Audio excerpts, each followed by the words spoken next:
사도신경으로 우리의 신앙을 고백하시겠습니다. 전능하사 천지를 만드신 하나님 아버지를 내가 믿사오며 그 외아들 우리 주 예수 그리스도를 믿사오니 이는 성령으로 잉태하사 동정녀 마리아에게 나시고 본디오 빌라도에게 고난을 받으사 십자가에 못 박혀 죽으시고 장사한 지 사흘 만에 죽은 자 가운데서 다시 살아나시며 하늘에 오르사 전능하신 하나님 우편에 앉아 계시다가 저리로서 산자와 죽은 자를 심판하러 오시리라. 성령을 믿사오며 거룩한 공회와 성도가 서로 교통하는 것과 죄를 사하여 주시는 것과 몸이 다시 사는 것과 영원히 사는 것을 믿사옵나이다. 아멘.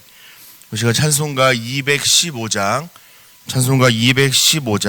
내 죄 속해 주신 주께 우리 함께 찬송하겠습니다.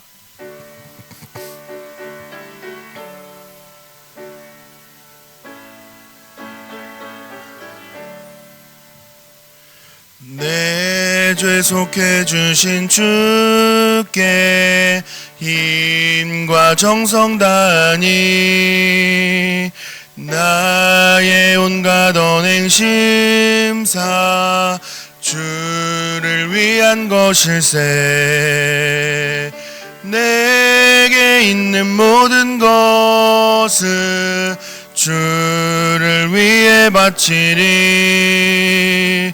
내게 있는 모든 것을 주를 위해 바치리.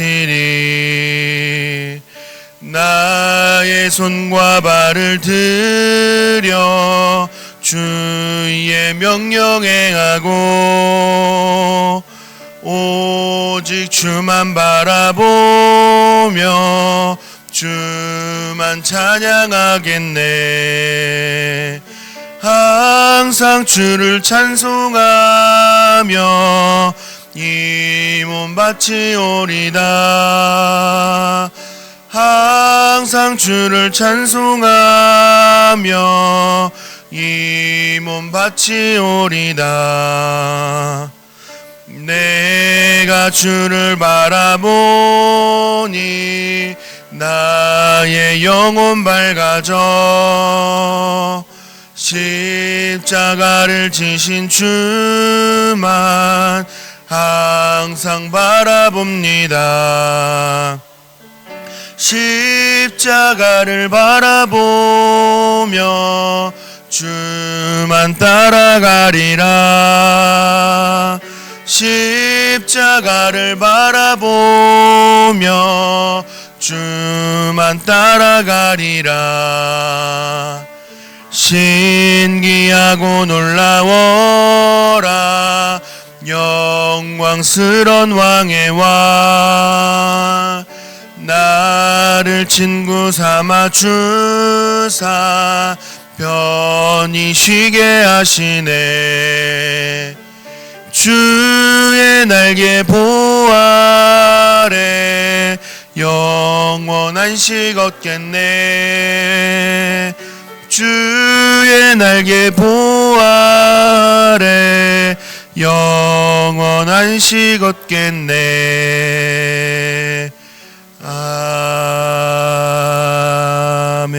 아멘. 아멘. 오늘 우리가 나눌 한 말씀은 구약성경 예레미야 16장 1절에서 13절까지의 말씀입니다. 제가 가진 성경으로 구약 1075면에 있는 예레미야 16장 1절부터 13절까지의 말씀입니다. 우리 한 절씩 교독하신 후에 마지막 13절은 합독하도록 하겠습니다. 제가 먼저 예레미야 16장 1절 말씀을 봉독하겠습니다. 여호와의 말씀이 또 내게 임하여 이르시되 너는 이 땅에서 아내를 맞이하지 말며 자녀를 두지 말지니라. 이곳에서 낳은 자녀와 이 땅에서 그들을 해산한 어머니와 그들을 낳은 아버지에 대하여 여호와께서 이와 같이 말씀하시오니 그들은 독한 병으로 죽어도 아무도 슬퍼하지 않을 것이며 묻어주지 않아 지면의 분토와 같을 것이며 칼과 기근에 망하고 그 시체는 공중의 새와 땅의 짐승의 밥이 되리라. 여호와께서 이와 같이 말씀하시되 초상집에 들어가지 말라. 가서 통곡하지 말며 그들을 위하여 애곡하지 말라. 내가 이 백성에게서 나의 평강을 빼앗으며 인자와 사랑을 제함이라. 여호와의 말씀이니라. 큰 자든지 작은 자든지 이 땅에서 죽으리니 그들이 매장되지 못할 것이며 그들을 위하여 애곡하는 자도 없겠고 자기 몸을 베거나 머리털을 미는 자도 없을 것이며 그 죽은 자로 말미암아 슬퍼하는 자와 떡을 떼며 위로하는 자가 없을 것이며 그들의 아버지나 어머니의 상사를 위하여 위로의 잔을 그들에게 마시게 할 자가 없으리라. 너는 잔치집에 들어가서 그들과 함께 앉아 먹거나 마시지 말라. 만군의 여호와 이스라엘의 하나님께서 이와 같이 말씀하시니라. 보라, 기뻐하는 소리와 즐거워하는 소리와 신랑의 소리와 신부의 소리를 내가 내 목전 내 시대의 이곳에서 끊어지게 하리라.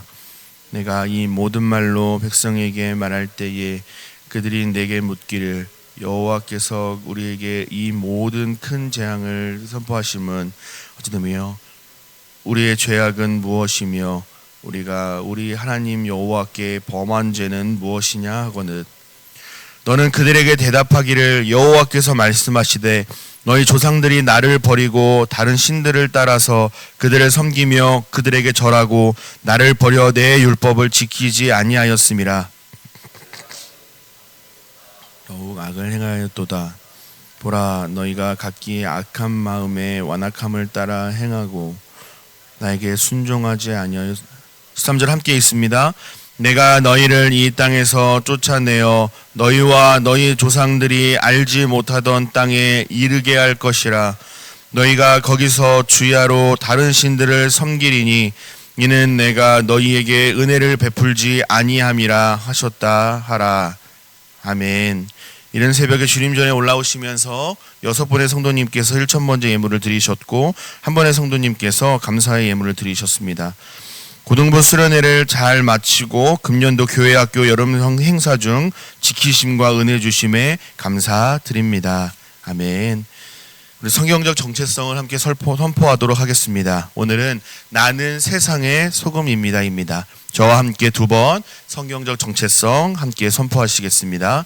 나는 세상의 소금입니다. 나는 세상의 소금입니다. 아멘.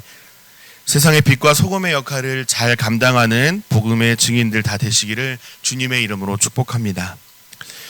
기도하시기 위해 새벽을 깨우신 여러분을 환영하고 축복합니다. 이 새벽에도 기도할 때에 하나님께서 놀랍게 역사하실 것을 기대하시고 하나님께로 간절히 나아가는 우리 모두가 되시기를 간절히 바랍니다. 예레미야에는 유독 많은 상징적인 행위가 등장을 합니다. 하나님은 예레미야에게 많은 상징적인 행위를 말씀하시고 예레미야 선지자는 하나님의 말씀 그대로 순종하는 것이 매우 인상적입니다. 오늘 본문 예레미야 16장에서 하나님께서 예레미야에게 상징적인 행위를 통하여서 3가지의 금지 명령을 주십니다. 첫 번째는 결혼을 해서 자녀를 갖지 말라라고 말씀하시고요.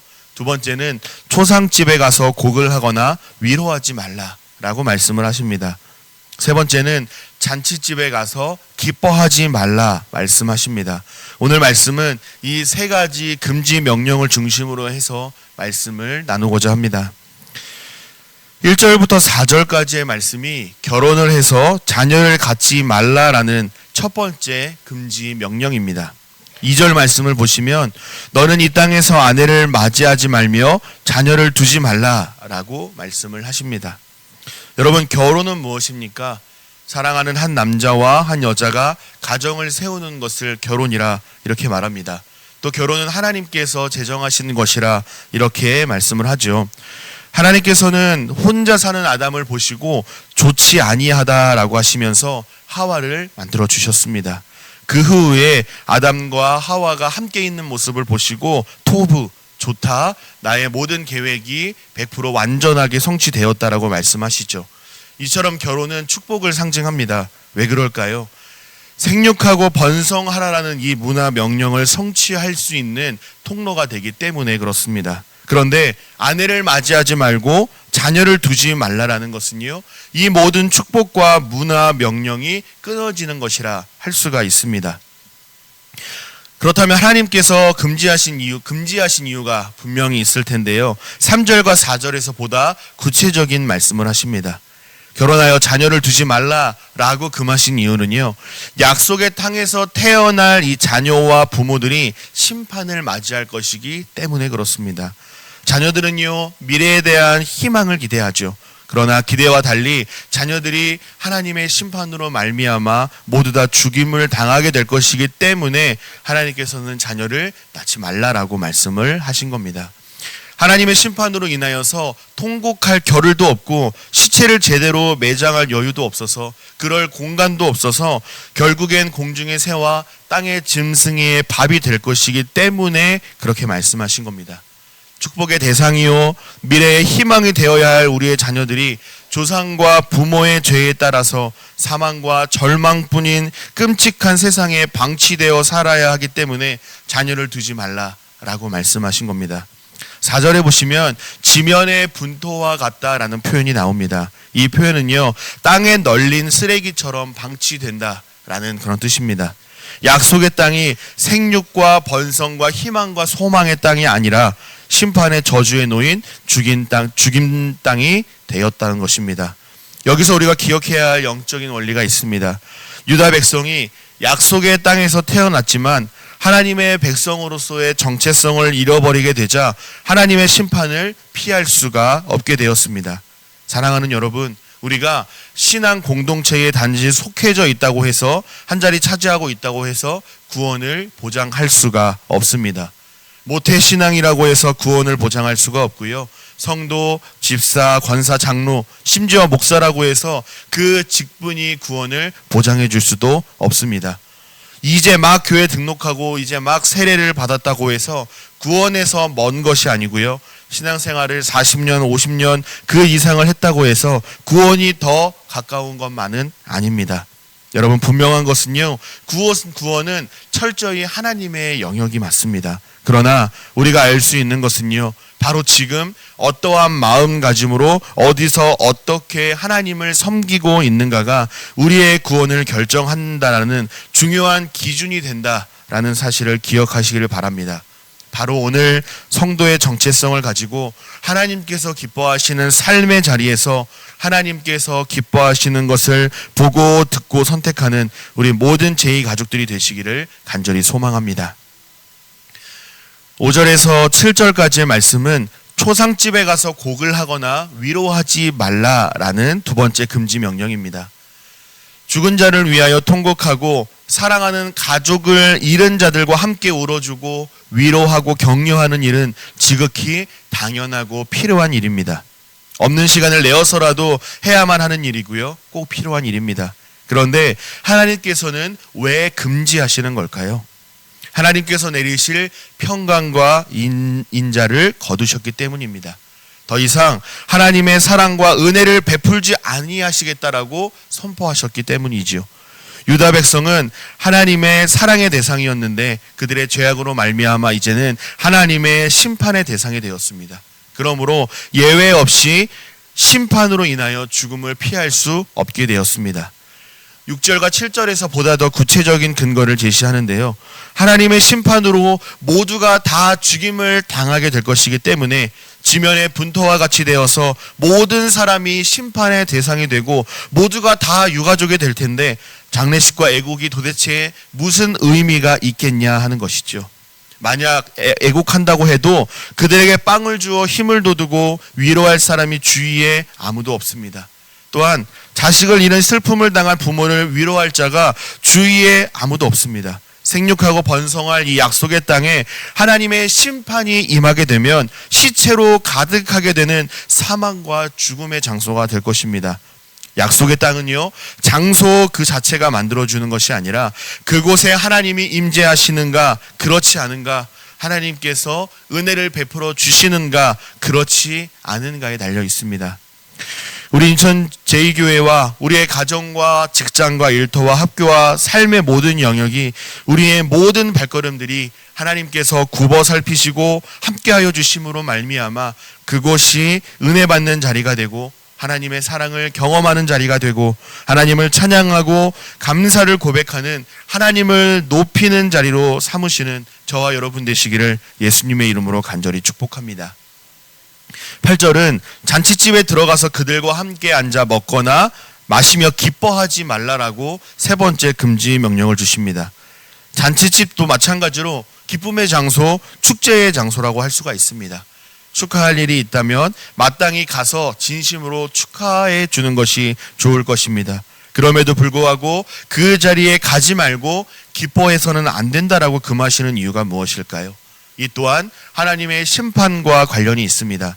초상집에 이어서 잔치집을 언급하시는 것은요, 하나님의 심판이 임하게 되면 심판의 대상인 유다 백성에게 슬픔과 기쁨이 아무 의미가 없게 되기 때문입니다.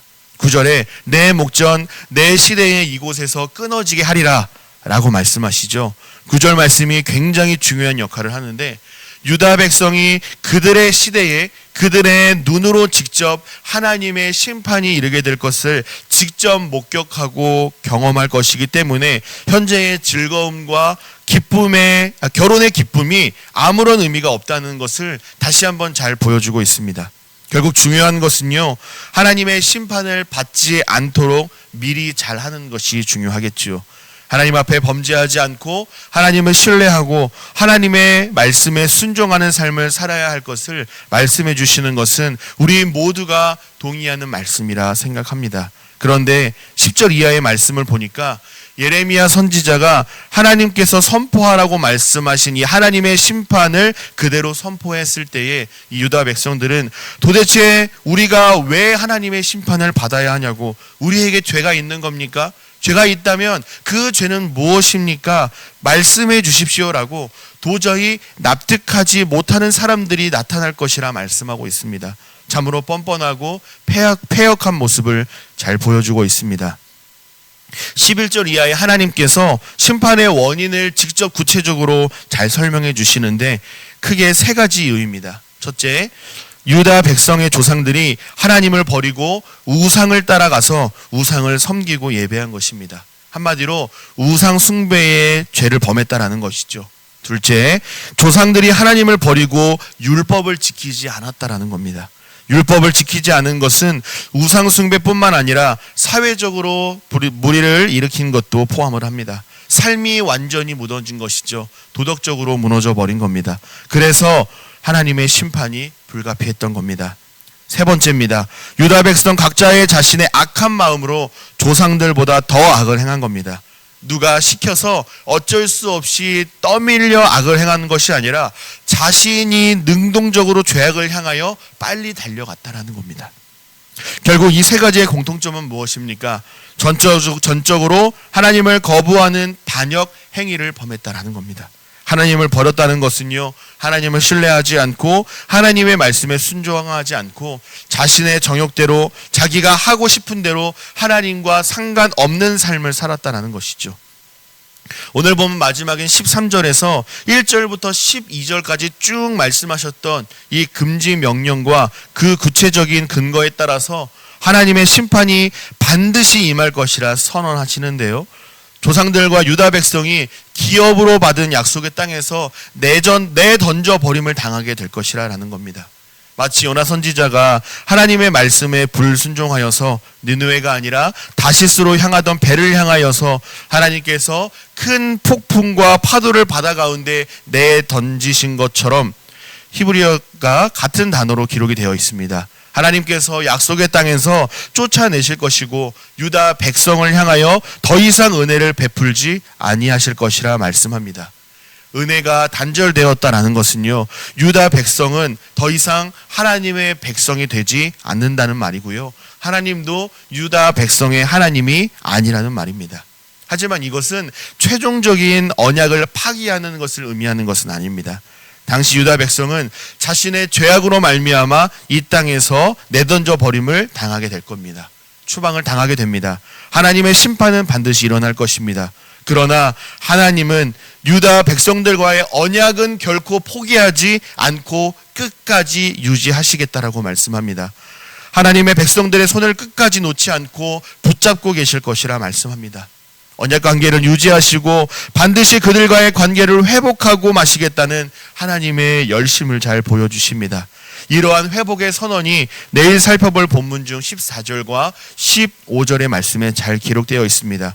내일 선포될 회복의 말씀 또한 기대해 주시기를 바랍니다. 사랑하는 여러분, 오늘 본문을 대하시면서 어떤 마음과 어떤 생각이 드셨습니까? 유다 백성은요, 조상들에게 잘못된 신앙의 유산을 물려받았고요, 하나님 앞에 더욱 악을 행했다라고 말씀합니다. 어제 고등부 여름 수련회를 마지막으로 해서 우리 2023년 여름 신앙 행사를 은혜 가운데 잘 마쳤습니다. 잘 마치게 하신 하나님께 모든 영광을 올려드립니다. 이제 복음의 씨앗은 다 뿌려졌습니다.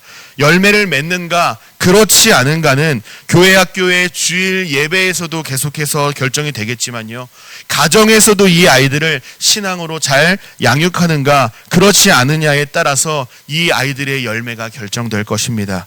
제가 어린이 주일 때도 말씀을 전했던 것처럼 우리 아이들은요, 부모님이 학교 가라고 하면 학교 가고요, 학원에 가라고 하면 학원에 가고, 교회에 가라고 하면 교회에 가는 그러한 아이들이 우리 아이들입니다. 여러분의 자녀들에게 무엇을 유산으로 물려주고 싶으십니까? 바른 믿음, 바른 신앙생활, 우리의 하나님을 전해주시기 원하신다면 아이들이 하나님을 예배하고 하나님을 사랑하고 하나님에 관하여 이야기하는 신앙 공동체로 힘써 보내주셔야 합니다. 만약 알면서도 그와 반대의 것을 결정하고 그 자리에 서게 한다면 우리의 다음 세대와 우리 교회의 밝은 미래를 기대하기 어려울 것입니다. 제 이야기가 아니라 오늘 본문에서 우리에게 보여준 과정이요 결과입니다. 하나님께서 기뻐하시는 유산을 물려주는 부모 세대, 조부모 세대가 되시기를 바랍니다. 동시에 부모님과 조부모님의 신앙을 계승하기를 힘쓰는 요즘 세대, 현재 세대, 다음 세대가 되시기를 주님의 이름으로 축복합니다.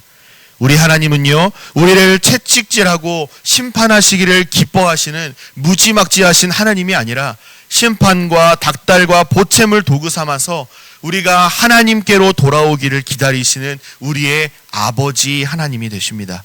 집을 나간 아들을 기다리는 아버지의 마음처럼 하나님의 백성이 하나님께로 돌아와 참된 안식을 얻으며 하나님의 자녀로서 하나님과 함께하기를 바라신다라는 사실을 기억하시면서 오늘 하루도 하나님께서 주시는 성경적인 정체성대로 하나님의 자녀요 세상의 소금으로서 믿음으로 승리하는 복된 하루가 되시기를 예수님의 이름으로 축복합니다.